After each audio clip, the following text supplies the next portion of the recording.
дар мактаби байналмилалии контакти шаҳри Исфара бо иштироки олимону бостоншиносон аз Тоҷикистону Россия, устодони муассисаҳои олӣ, намояндагони муассисаҳои таълимии шаҳр нахустин конфронси байналмилалии илмӣ таҳти унвони муносибатҳои таърихӣ, фарҳангӣ ва адабии Тоҷикистону Россия баргузор гардид. дар маросими ифтитоҳи он сарвари ин муассисаи бонуфузи таълимӣ Надежда Миленти бо баробари хайрмақдам гуфтани ширкатдорони конфронс аз ҷумла афзуд ки ин чорабинии илмӣ ба муносибати 30-солагӣ барқарор шудани муносибатҳои дипломатӣ байни Ҷумҳурии Тоҷикистон ва Федератсияи Русия доир гардида, дар он намояндагони доираҳои илмию фарҳангии ду кишвар иштирок менамоянд. ӯ ҳамзамон бо ёдоварӣ аз таърихи муносибатҳои дӯстонаву стратегии кишварҳо афзуд ки муносибатҳои дипломатӣ байни Ҷумҳурии Тоҷикистон ва Федератсияи Русия 8 апрели соли 1992 барқарор гардида, ин кишвар яке аз аввалинҳо шуда истиқлолияти давлатии Ҷумҳурии Тоҷикистонро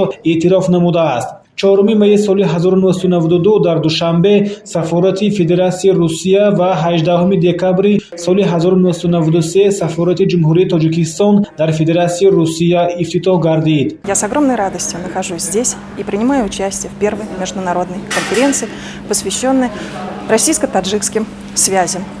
Эта конференция открывает широкие возможности, чтобы мы, ученые, исследователи, работники педагогической сферы, работники с историческим наследием могли бы обменяться опытом. Школа «Контакт» открывает прекрасные возможности для каждого, для ученика, для сотрудника, для педагога. Я встретила многих коллег здесь. Школа «Контакт» – это сочетание, удивительное сочетание традиций и инноваций. И сегодняшняя конференция – прямое тому доказательство. Спасибо большое всем организаторам.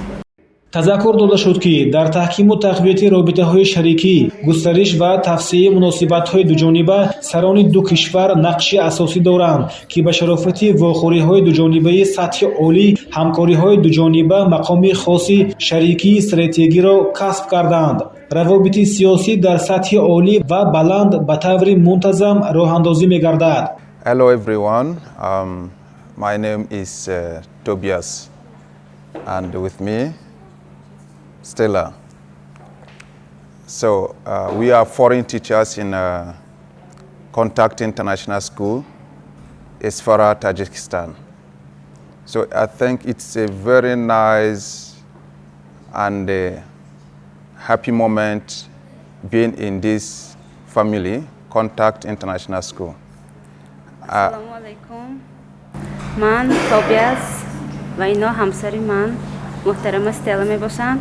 ما آموزگاران خارجه از نیگریه در شهر اسفر میباشیم.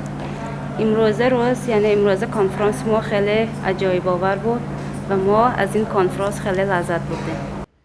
хоса таъкид гардид ки дар муносибатҳои дуҷонибаи Тоҷикистон ва Россия ҳамкориҳои фарҳангӣ гуманитарӣ ҷойгоҳи муҳимро ишғол менамояд. намояндагони аҳли илму адаби ду кишвар ба таври доим дар чорабиниҳои илмию фарҳангие ки дар Тоҷикистону Россия баргузор мешаванд фаъолона иштирок менамоянд.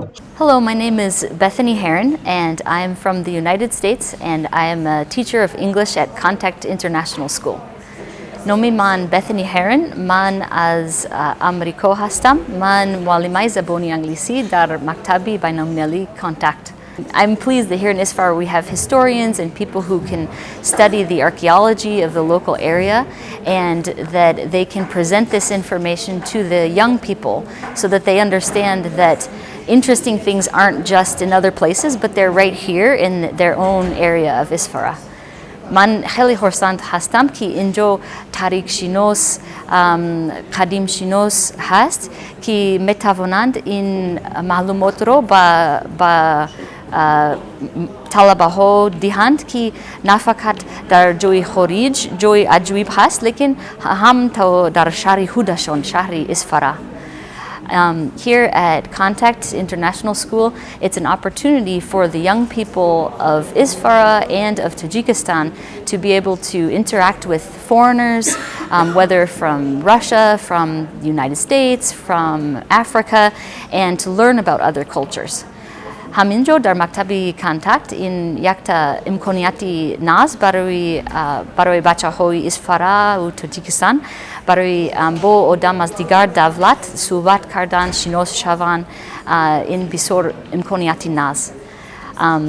I look forward to seeing the school grow in the future and to see our students become have more and more opportunities year by year. Man خرسند هستم که این امکانیت هست برای سال بر سال دیدن که خوانندگان ما بهتر می شوند. Thank you very much. رحمت کلام. تشکر زیاد.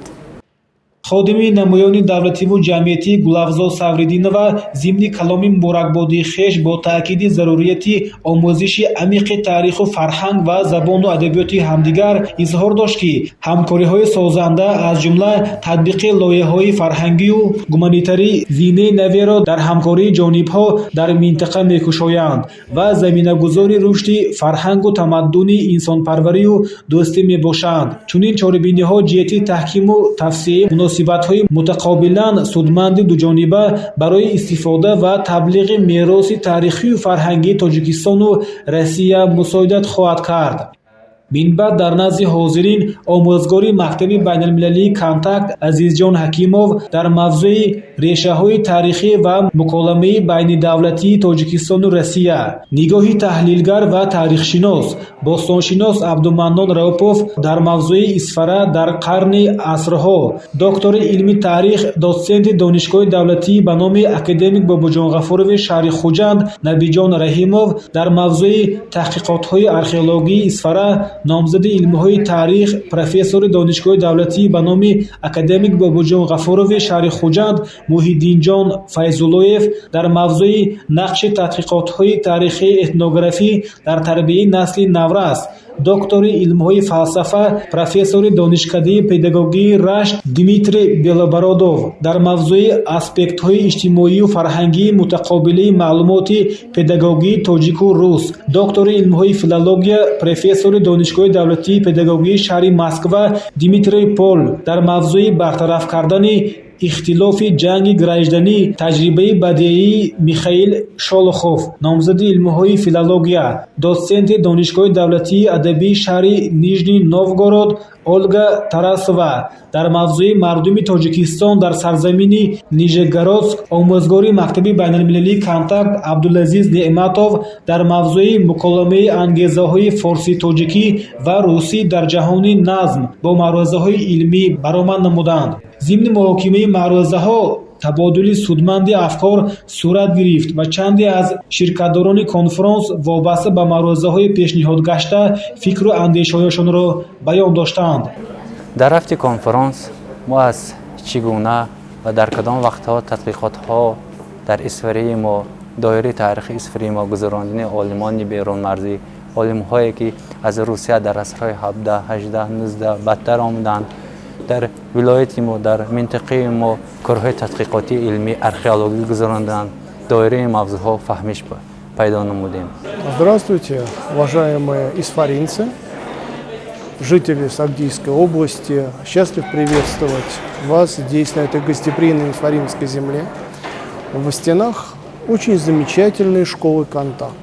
Школы, которая сделает честь любому, без преувеличения, мировому образовательному центру. Потому что данная школа, она действительно впечатляет. Это школа, которая должна стать действительно таким вот центром, объединяющим культурную, просветительскую, образовательную жизнь вашего замечательного древнего города. Школа «Контакт» – это школа, которая, на мой взгляд, имеет все шансы стать действительно школой передовой, школой 21 века. И очень хотелось бы поблагодарить руководство школы, Надежду Дмитриевну Меленти, директора школы, за то, что она смогла провести эту интересную конференцию, научную конференцию, где выступали профессора, доценты из вузов Москвы, Худжанта, Нижнего Новгорода. И очень хотелось бы, чтобы данная традиция, она получила свое развитие, и мы могли общаться с вами как можно чаще, обмениваясь, вступая в диалог, потому что только в общении рождается истина. Спасибо. дар анҷом барномаи рангини фарҳангӣ манзури ҳозирин гардонида шуд.